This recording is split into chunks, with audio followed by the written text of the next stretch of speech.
இன்றைக்கி நம்ம பார்க்க போகிறது கேரட் பீட்ரூட் சூப். இந்த கேரட் பீட்ரூட் சூப் செய்யறதுக்கு முதல்ல அடுப்பில் ஒரு குக்கரை வச்சு அதில் மெஷரிங் கப்பில் 2 கப்பு தண்ணி ஊற்றிருக்கேன்.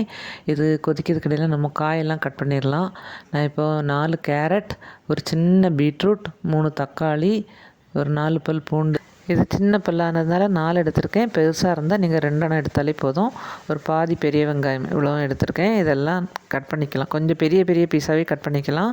தண்ணி இப்போது கொதிக்க ஆரம்பிச்சுட்டு இந்த டைமில் வெட்டின காயெல்லாம் அதில் போட்டு குக்கரை மூடி ஒரு 4-5 விசிலுக்கு இதை நல்லா வேக விட்டுறணும். ப்ரெஷர் அடங்கின பிறகு ஓப்பன் பண்ணி பார்க்கலாம். இதில் தக்காளி கொஞ்சம் கூடுதலாக போட்டால் உங்களுக்கு புளிப்பு கொஞ்சம் தூக்கலாக தெரியும். எனக்கு கொஞ்சம் புளிப்பு மைல்டாக தான் இருந்து நான் எடுத்திருக்க தக்காளி ரொம்ப சின்னதாக தான் இருந்துச்சு. எங்களுக்கு இந்த புளிப்பு கரெக்டாக தான் இருந்துச்சு.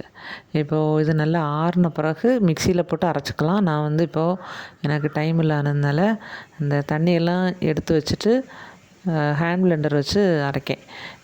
இது வச்சு அரைக்கும்போது சூடாகவே அரைச்சிக்கலாம். அதனால தான் இதை வச்சு அரைக்கேன். நீங்கள் மிக்சியில் போட்டு அரைக்கும்போது நல்லா ஆற வச்சுட்டு அரைச்சிக்கோங்க. தண்ணியை எடுத்து வச்சுட்டு முதல்ல காயெல்லாம் போட்டு அரைச்சிட்டு அதுக்கப்புறமா தண்ணியை ஊற்றிக்கோங்க. இல்லாட்டி நல்லா அரையாது. இப்போ நான் அந்த எடுத்து வச்சுருந்த காய் வேக வச்ச தண்ணியை ஊற்றிட்டேன். அதை நான் ரெக்கார்ட் பண்ண முடியலை, மறந்துட்டேன். இப்போ எக்ஸ்ட்ராவாக திரும்பவும் தண்ணி 1 கப்பு ஊற்றிருக்கேன். நீங்கள் உங்களுக்கு திக்னஸை கணக்காக்கி பார்த்து தண்ணியை ஊற்றிக்கணும். இப்போது இதில் தேவையான அளவுக்கு உப்பையும் போட்டு திரும்பியும் அடுப்பில் வச்சு ஒரு கொதிக்க விட்டால் போதும். பெப்பர் உங்களுக்கு காரம் எந்த அளவுக்கு வேணுமோ அந்த அளவுக்கு போட்டுக்கோங்க. உப்பும் காரமும் உங்கள் டேஸ்ட்டுக்கு ஏற்ற மாதிரி போட்டுக்கோங்க.